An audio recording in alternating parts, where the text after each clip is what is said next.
The wind howled through the ruins of Pripyat, a once thriving town now abandoned after the explosion at Chernobyl. Weeks had passed, but the silence was deafening.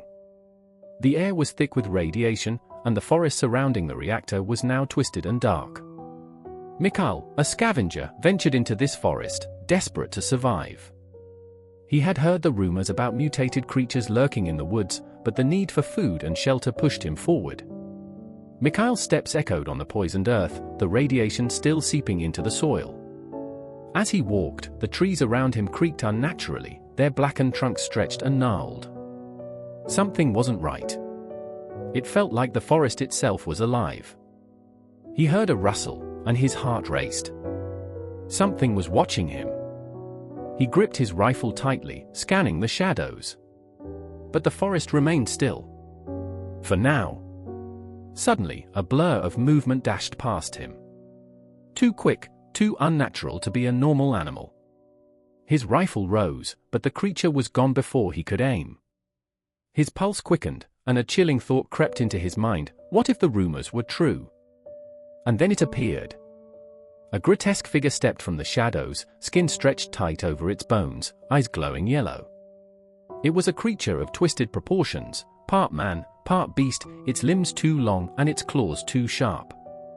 It watched Mikhail with an unsettling calm, but didn't approach. For a moment, neither moved. Mikhail could feel the weight of its presence, the air charged with something ancient and powerful. He slowly lowered his rifle. This creature wasn't just a survivor of the disaster, it was a product of it. Then, more shadows appeared, creatures emerging from the trees, all disfigured, mutated by the radiation. They watched him with glowing eyes, the forest now teeming with them.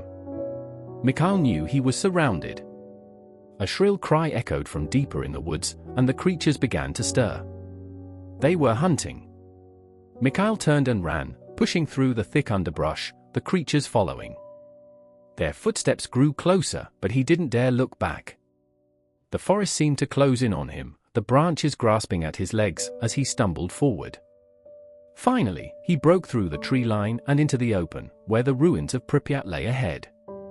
He stopped, panting, looking back. The creatures halted at the edge of the forest, watching him, then slowly faded back into the shadows. Mikhail collapsed to the ground, his mind racing. He had barely escaped with his life. The forest was no longer just a place of decay, it was a living, breathing entity, and the creatures within it were its terrifying legacy. In the aftermath of Chernobyl, the forest hides creatures born of radiation, mutated, forgotten, and waiting. The fallout may have ended, but the consequences of Chernobyl are far from over.